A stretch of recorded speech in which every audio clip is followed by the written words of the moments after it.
Hello guys, welcome to my channel. કેમ છો બધા? આજે આપણે એક સરસ મજાની રેસીપી જોવાની છે. આજે આપણે બજાર જેવી ચટાકેદાર અને એકદમ સ્પાઇસી એવી પાઉંભાજી બનાવવાની છે. અત્યારે ચોમાસાની સિઝન ચાલુ છે, તો આ વરસાદી માહોલમાં એકદમ ચટપટી એવી આ પાઉંભાજી તમને ગમશે.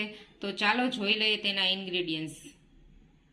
જો ગાઈસ, પાઉંભાજી બનાવવા માટે પહેલાં તો છે ને આપણે વેજીટેબલ બધાય બોઇલ કરી લેશું. અહીંયા મેં રીંગણા, દૂધી, બટાકા અને બીટના ટુકડા કરી લીધા છે અને એને આવી રીતે આપણે સ્ટીમરમાં બાફવાના છે. ડાયરેક્ટ પાણીમાં નથી બાફવાના. સ્ટીમરમાં બાફવાથી છે ને આપણે પાઉંભાજીની મીઠાશ ખૂબ જ સરસ આવશે.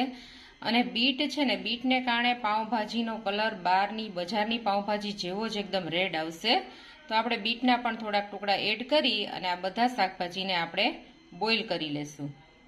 જો આપણા શાકભાજી બધા બોઇલ થાય ને ત્યાં સુધીમાં મેં છે ને અહીંયા બેઝિક પ્રિપેરેશન કરી લીધી છે. મેં અહીંયા ડુંગળી અને ટમેટાની પ્યુરી બનાવી લીધી છે.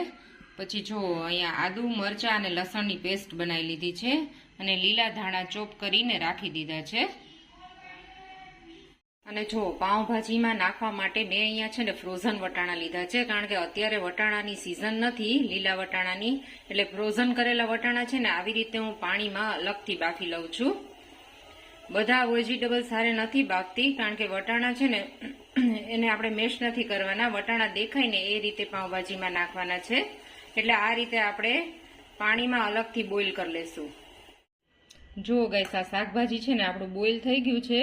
હવે આપણે આ રીતે મેશરની મદદથી બધું મેશ કરી લેશું.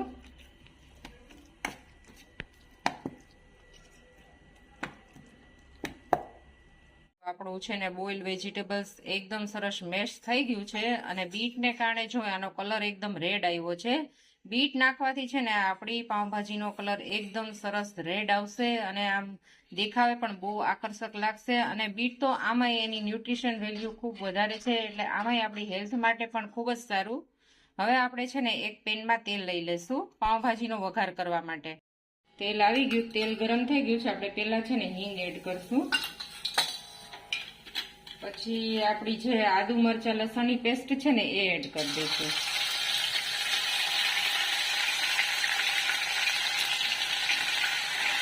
થોડી એને આપણે તેલમાં સાતળશું.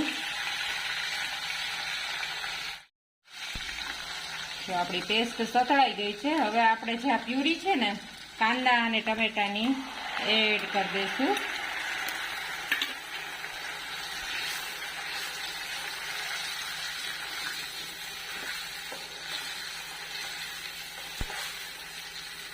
હવે છે ને આપણે આ પ્યુરીમાં બધો મસાલો આપણે કરી લેશું. જો આપણે લાલ મરચું પાવડર એડ કરશું. કાશ્મીરી લાલ મરચું પાવડર છે એટલે છે ને પાઉંભાજીનો કલર બહુ ફાઇન આવશે.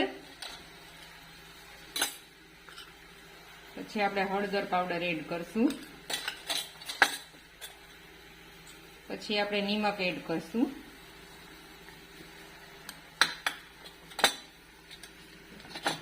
પછી આપણે ધાણા જીરું પાવડર એડ કરશું.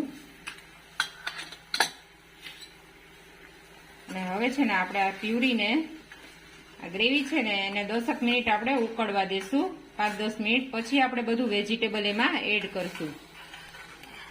જો આ ગ્રેવી છે ને હવે સરસ ઉકળી ગઈ છે. હવે છે ને આ બોઇલ વેજીટેબલ્સ છે ને હું આમાં એડ કરી દઈશ.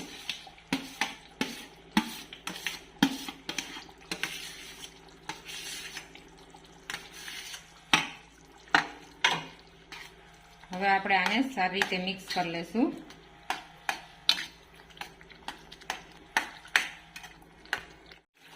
જો આપણી છે ને એકદમ સરસ પાઉંભાજી હવે ધીમે ધીમે એકરસ થવા માંડી છે. હવે આ સ્ટેજ ઉપર છે ને આ બોઇલ વટાણા છે ને, જો આ બોઇલ કરેલા વટાણા છે એ આપણે એડ કરી દઈશું. બોઇલ વટાણા એડ કરી દીધા. હવે આપણે છે ને આ મસાલો છે, આમાં પાઉંભાજી મસાલો અને ગરમ મસાલો એ બેય છે ને મેં મિક્સ કરી દીધો છે. આ પાઉંભાજી મસાલો છે ને હું જૂનાગઢથી સ્પેશિયલ મંગાવું છું, વજુભાઈ મસાલાવાળાને ત્યાંથી. એની બહુ મસ્ત ફ્લેવર આવે છે અને પાઉંભાજીનો ટેસ્ટ બહુ ફાઇન આવે છે. એ આપણે છેલ્લે એડ કરવાનો છે, એટલે છે ને પાઉંભાજીની સ્મેલ બહુ ફાઇન આવશે.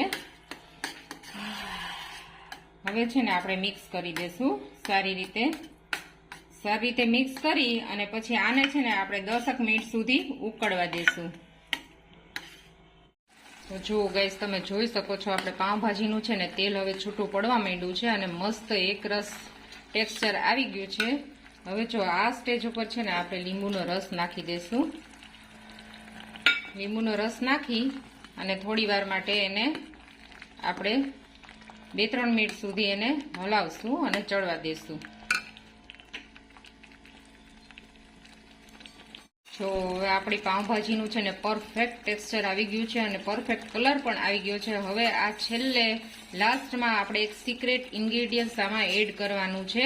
જો આપણી પાસે બટર અવેલેબલ હોય તો છેલ્લે 1 ચમચી બટર નાખવાની, અથવા તો જો બટર ના હોય તો તમે ઘી પણ નાખી શકો. છેલ્લે 1 ચમચી જેટલી ઘી આમાં એડ કરી દેવાનું અને એને સારી રીતે મિક્સ કરી લેવાની. આનાથી પાઉંભાજીનો ટેસ્ટ બહુ જ ફાઇન આવે છે અને એની સ્મેલ પણ બહુ જ સરસ આવે છે.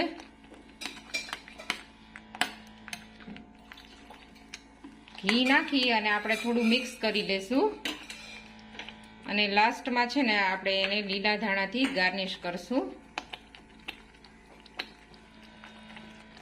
જો હવે આપણે છે ને ગેસની ફ્લેમ ઓફ કરી દેશું. તો જો આપણી બજાર જેવી જ પરફેક્ટ એકદમ ચટાકેદાર પાઉંભાજી રેડી છે. હવે આપણે છે ને એને એક બાઉલમાં સર્વ કરશું. જો ગાઈસ એકદમ સ્પાઇસી એવી તીખી તમતમતી પાઉંભાજી સર્વ થઈને રેડી થઈ ગઈ છે. જો તમે આ રીતે પાઉંભાજી બનાવશો તો ચોક્કસ તમે બજારની પાઉંભાજી પણ ખાવાનું ભૂલી જશો. જો તમને મારી આ રેસીપી ગમી હોય તો તેને લાઈક કરજો અને શેર કરજો.